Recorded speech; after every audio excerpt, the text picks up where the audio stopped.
All right, good morning, guys. I hope you had a great day yesterday. We did. So S&P SPY, the first chart that we go over every day, the top 500 companies in the U.S., right? And if you're long in this, slow investor like Warren Buffett, somebody that does not expect too many returns, 10% average in this index every year. As long as America does good, you win.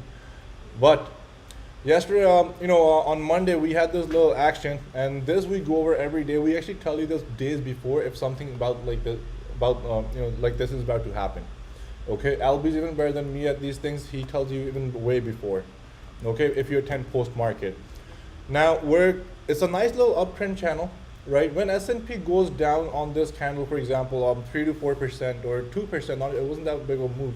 It went down 2%. On Twitter, I read somewhere that somebody said if S&P goes down 2% and your portfolio goes down like 15-20%, then there's something wrong with your strategy. That simply means you're way too heavy in your positions. Okay, if S&P is down 1%, your portfolio should also maybe go down 2-3%, right? Not too much. It should not go down like 15%, I would say, because that means you're just way too heavily invested in it. All right, so that's something to look at. But for now, we're holding our uptrend levels, right? It tested just above 420 on Monday. Yesterday, it recovered. We gave this to you, in pre-market that this is something like this is possible. Then it recovered. Today, now, it's a couple of scenarios here that you need to understand and look at. Don't expect this to keep going up or keep going down. Right now, it probably is gapping up. Maybe it goes and tests. Here's what it might do. These are some scenarios. It might go towards 432, okay? And then on Thursday or Friday, it might even dip back to 428. But that does not mean that the market is going to take a dump.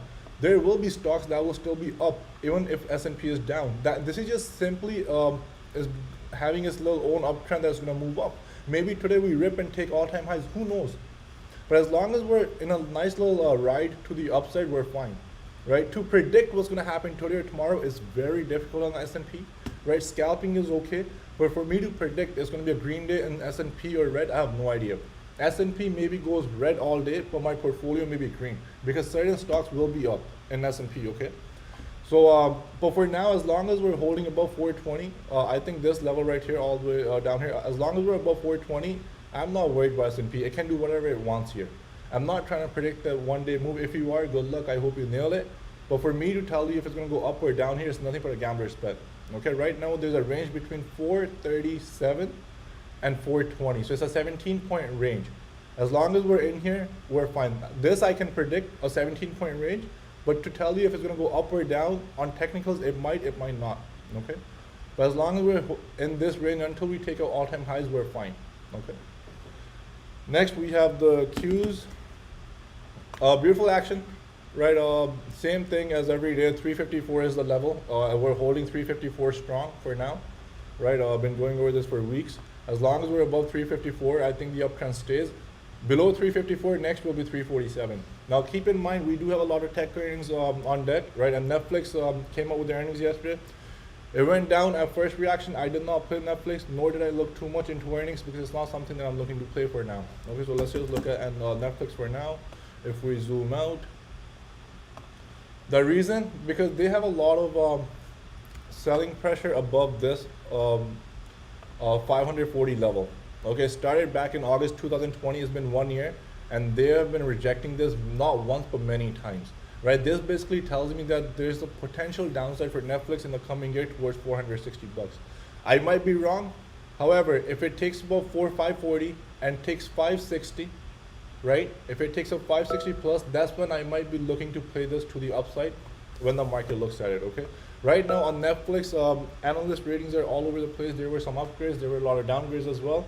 And plus, the one thing that I think they need to announce now is the gaming, which I think there are rumors, small comments, not too much, but they're getting a lot of competition from Apple, Amazon, Disney, right? There are multiple other streaming services that are coming out now, especially in India and China, so keep an eye out. That might hurt their business, okay? So for Netflix, for me to play long, I do need a 540 hold and then a 560 plus, okay? So I'm not in a rush because this can go all the way down to 400. Now I'm not saying it's gonna go down to 400, but this is a possibility that I do sometime this year, even next year in 2022. Okay, so if we go on the monthly channel, I might be completely wrong. Monthly looks like it's holding, so if I remove the drawings, on monthly, a lot of rejections here. Way too many rejections above this. Nothing for sellers at these levels. Okay, so getting above 560 will be hard, but if it gets above 560, that's the only time I may turn bullish on this. But for now, just staying put on the side. Cost, beautiful action. This is a monthly channel. We gave this to you way before this started. Every day we go over it. Right, 215 was our 415 was our hold. Nothing but a nice little uptrend, and you can write this. Some of you guys bought in, congrats. You don't always have to wait for the admins to jump in. Sometimes we give you plays because I do have other positions that I manage. But if you're in your account and you see these setups, go ahead. Have some confidence in your trades. Eventually, you want to be able to take trades on your own, right? Because that's what we teach you, right? We don't teach you here to blindly follow us. That's not what we recommend. We don't sell alerts. Here, we're trying to teach you guys. We actually give you guys all our secrets that we have. We don't hide nothing from you guys, okay? So Costco is beautiful as long as we stay above 415. It looks good. Somebody asked regarding coin. Personally, I don't play IPOs. I might scalp them once in a while, right? This is still way too new for me. Came in April with the big Bitcoin weakness, whatever, not all these rules coming out. The only thing I can see here is that there are buyers right here at the 220 level. Above 220, there are buyers on coin. Watch out if it breaks below 220. This can go all the way down to 150, 100, who knows? I'm just making up these numbers, I have no idea.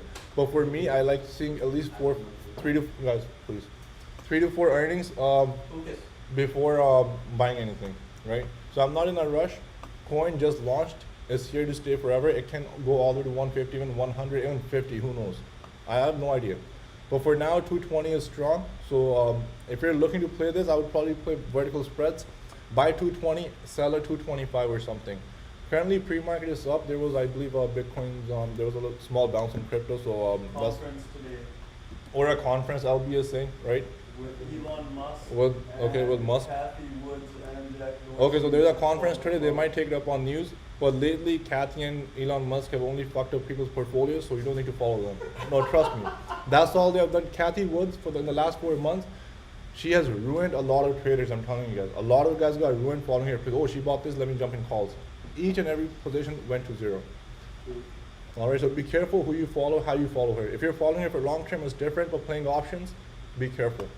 On coin, or 260, so it's still 30 points away. Anything above 260 hold, that might signal some strength. But here, if you're trying to catch this, is nothing but a gambler's bet in my opinion.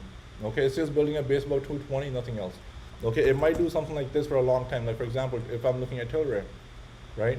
For a long time, it can just go, so if I zoom out, here, it can, sometimes stocks, when they go in a base like this, they end up going sideways for a long time, and they just kill premium and nothing else. Everything goes to shit, okay? So be careful what you invest in. And then we have CMG, beautiful earnings. They kill their earnings, great reaction on earnings, up 75 points, right?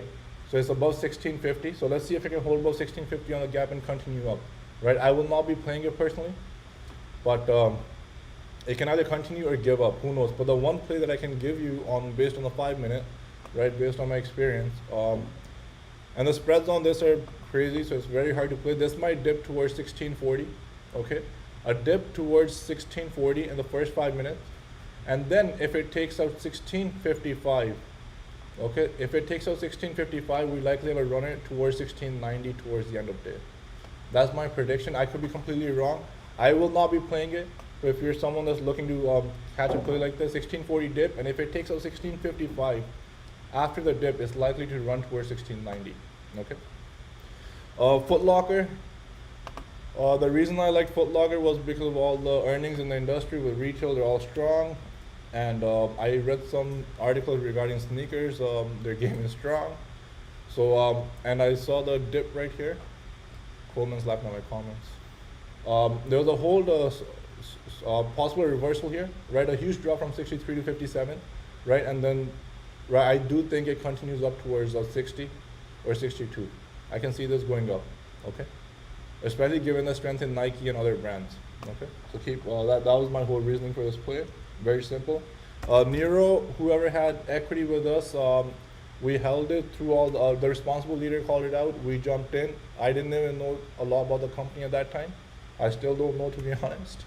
but it was equity that we held.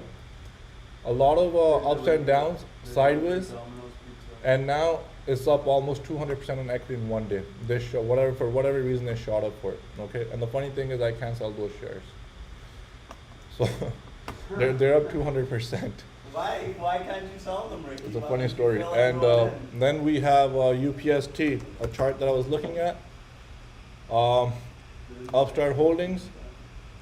Keep an eye on this name, guys. If it breaks 130 plus, if this name takes out 130, there's at least a 20 to 30 point move towards 150 plus. Okay, so this is a play that can come to us. Hold above 130. There's a 20 point move that we can play for the coming weeks. Okay.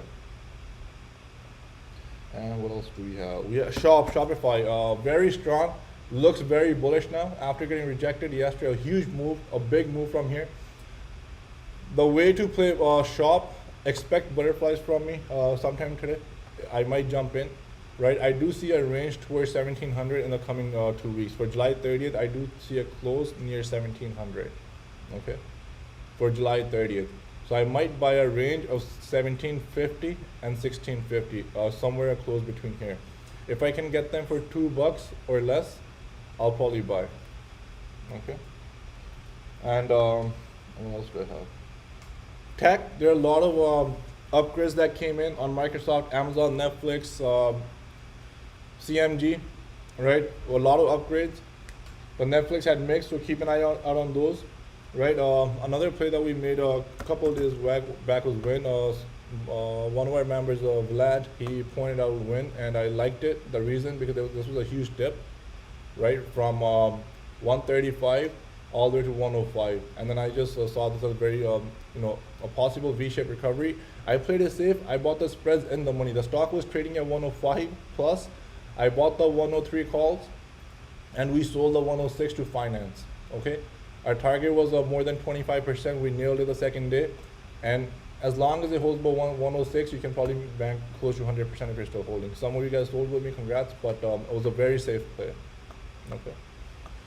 Go slow, be patient, let the trades come to you. No need to rush into anything, right? We're about to have a great week.